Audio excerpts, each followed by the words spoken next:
in-input mo yung TIN number, click mo yan. So, lalabas na yung mga info niya kasi nakasave na yan. Dito tayo sa list of BIR forms. So, hanapin natin yung 1701Q version 2018. Ayan, makikita natin yung mga pinail natin last quarter.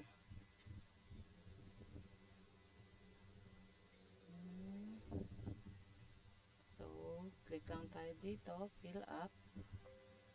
Ayan, click OK. Syempre, for the year 2025, then click natin tong third, amended return, no. Then, tax filer type, single proprietor. And then, sa ATC, since naka 8% tayo, so dito tayo sa business income 8% IT rate. Dito sa date of birth, since hindi ko kabisado lahat ng birthday ng client ko, so titignan natin yung last nating pinail sa kanya.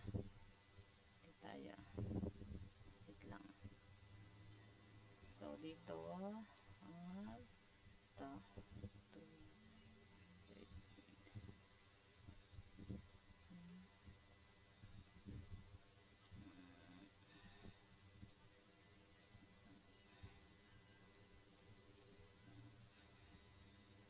Then, once na okay na, punta na tayo sa next page. So, since naka 8% tayo, yung iba hindi natin mapipill upan. So, dito tayo sa schedule 2, line 47A. So, nakalagay dito, sales revenue for this quarter. So, hanapin natin yung sales ng client ko for this quarter. So, bali, ito ang total sales niya. 420,476. And, dahil may mga discount siya, seller discount, so, eto na yan. Eto na lang nilalagay ko. So, 418,870.67. So, ira-round off natin yan. Magiging 418,871. 480,871. Yan. So, dito naman tayo sa line 50A. Check natin yung income niya for the past 2 quarters. Check natin dito. So, ito yan. Bali, ito yung total sales niya for the first and second.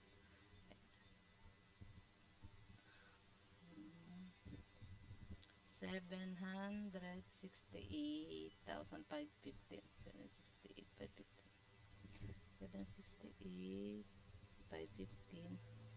Then, click natin. Double check ka rin yung pinail ko last quarter kung tama. Natin. So, tama naman.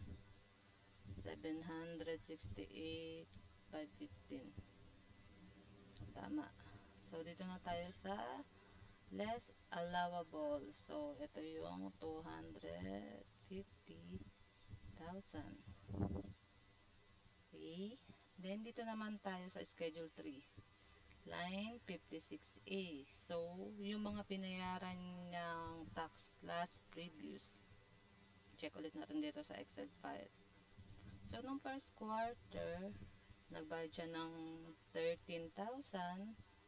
Then, the next quarter, 25,471. So, pag tinotal natin siya, 38,487.53. So, dahil 0.53 siya, so round up. So, magiging 38,488. Click natin yan dito. 38,488.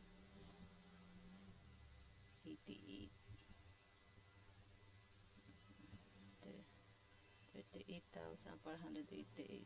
So, dito naman tayo sa line 57A. So, yung creditable tax withheld for the previous quarters. So, check din natin.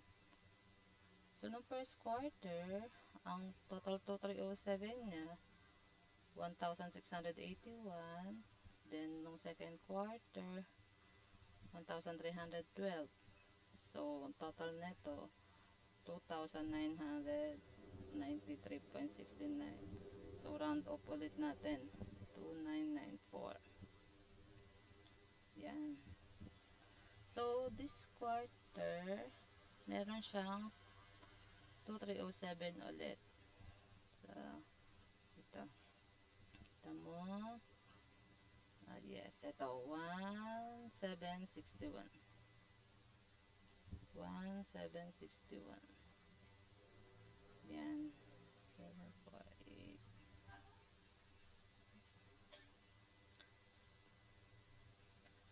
Edi, makikita natin na ang matitirang total payables niya na lang ay 31,748. Check natin kung tama yun nasa Excel. So, nakita naman natin dito, total tax yun niya sa na-compute ko, match naman siya. Same lang naman sila, 31,748. Once na okay na, basta double check lang natin. Balik ulit tayo. Third quarter, single, 80%, birthday, Filipino. So, ako kasi mahilig ako mag-double check talaga ng info. Ayoko magkamali. Yan. So, once na okay na, validate natin. Then, lalabas yan. Successful. So, click natin okay. So, ang ginagawa ko, bago ako mag-submit, ang ginagawa ko, magpe-print muna ako. So, sisave ako ng soft copy. Ito yung mga sinesend ko sa client ko. Click natin yung print. Then, Microsoft Print to PDF. Print natin. Tapos, kung saan natin isi-save. Yan. So, kunwari dito. Yan, madami kasi akong client. Dito ko siya sinisave. Income tax. So, dito yan. Since nakapag-file na ako last quarter, ay last day, bali pinapakita ko lang kung paano siya mag-file. Meron na. Dito, save mo lang yan. Then, pag okay na, click mo yung save. Tapos, ganun din. Yung next page naman, print mo din. Yan, same process, print. Microsoft Print to PDF, print. Yan, lalabas yan. Yan. So, once okay na, nakapag-save ka na ng soft copy, then pag okay na, na-double check mo na lahat ng info, click mo lang yung submit and final copy. So, hindi ko na siya i-click kasi nakapag-file na ako before.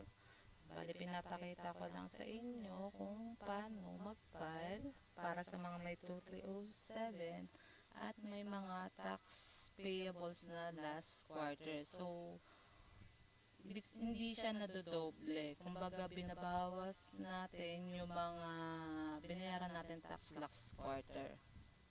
Yan.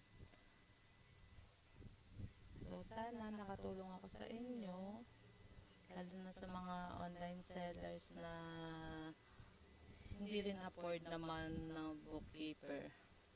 So, sa next video ko, itatakel ko kung paano naman mag-generate ng summary alpha list withholding tax.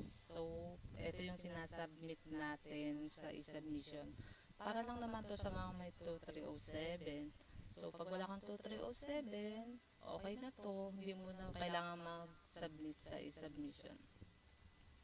Yun lang guys. So, thank you for watching.